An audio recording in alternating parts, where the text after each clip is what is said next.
Okay,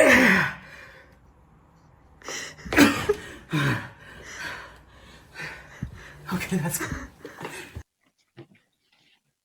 سلام، خوش اومدیم به یه ویدیوی دیگه.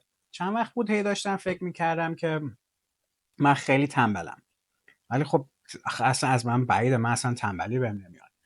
برای همین فکر کردم، گفتم تنبلی نیست، یه چیز دیگه است لابد، اصلا امکان نداره. پسر به این خوبی، پسر به این سخت کار کن. ببخشید یه لحظه. ببخشید بابا جون. پسر به این سخت کار کن، اصلا امکان نداره من تنبل باشم. بعد نکن بابا جون. اوکی. و من گفتم برای اینکه خودم رو خوشحال نگه دارم، برای اینکه خودم ناراحت نشم، یه دلیلی بیارم بگم من تنبل نیستم. من توی ذهنیت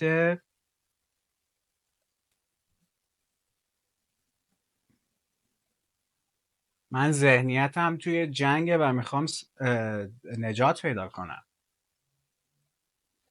من گفتم که من تنبل نیستم، من ذهنیتم الان تو ذهنم جنگه و میخوام نجات پیدا کنم. آدم وقتی توی جنگ باشه که نمیتونه مثلا تنبل نباشه. بعضی اوقات بعد 16 ساعت بخوابی، چون که خواب احتیاجه. برای همین گفتم برای همین موضوع ما بیایم کلا یه ویدیو چند دقیقه درست کنیم که من خودم احساس خوبی پیدا کنم به نسبت به اینکه تنبل نیستم.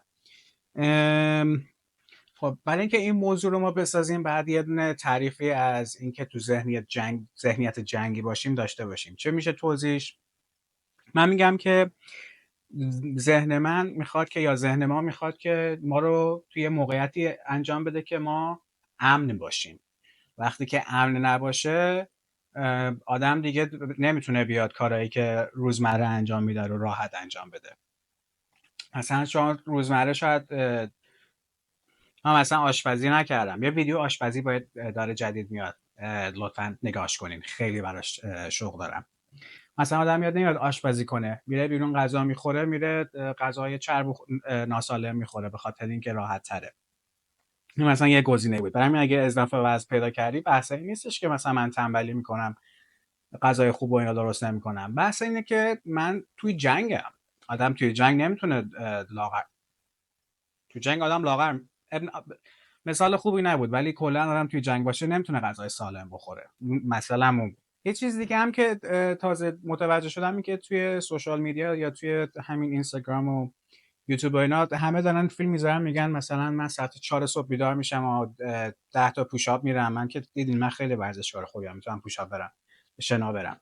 یا مثلا میان میگن که چه میدونم شما ساعت 8 پا میشی بری سر کار، من ساعت 4 بیدارم دارم میرم باشگاه، بعدش پا میشم میرم سر کار، بعد اونم شغل دومم و 20 ساعت دیگه کار میکنم، بعد 3 ساعت هم میرم والنتیر انجام میدم. اصلا یه جوری این کارا میکنه آدم هرچی نگاه میکنه بیشتر حالش بدتر میشه. میگه من روزی 16 ساعت میخوابم، هنوزم خوابم میگیره، فقط بعد آماده بشم برم سر کار. من مثل اینا نیستم. برای همین گفتم که یه چیز دیگه هم که هست اینه که حتی همه جای دور و براتون نگاه کنی، همه مثلا احساس میکنی دارن از این کارا میکنن ولی ما نمیتونیم بکنیم. مثلا احساس بیشتر آدم احساس میکنه یا دارم تنبلی میکنم. ولی من میگم نه. دوباره برمیگردیم به ذهنیت.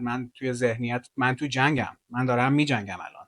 شما هم داری میجنگی شاید که این فیلمو داری نگاه میکنی.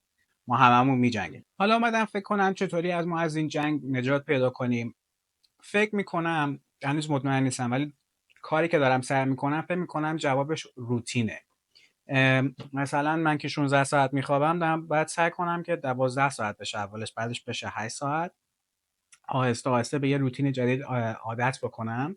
و مثل اینکه مثلا برای غذا، مثلا غذا که میخوام بیرون نخورم، بعد یه هفته بشینم مثلا روتینم باشه یک شنبه ها یا مثلا شنبه ها، روزای تعطیل اینجا شنبه یک شنبه است، برای مثلا 12 تا غذا درست کنم که داشته باشم در طول چیز، که این مثلا عادت کنم بیام خونه، به جای اینکه برم مثلا غذای چرب و اینا سفارش بدم، میرم راحت مثلا یه از توی فریزر نونو برمی‌دارم. برای همین روتین فکر میکنم جوابش اونجاست. شما اگه جواب از توی جنگ اومدین بیرون جواب بهتر دارین، لطفا من جوابتون رو بدین و برام بنویسین بگم چی کارا میکنه، شاید به منم کمک بکنه. و برای ویدیو قبلی من خیلی شوق دارم. اونو لطفا حواستون باشه نگاه کنین. خیلی دوستون دارم. فعلا خداحافظ.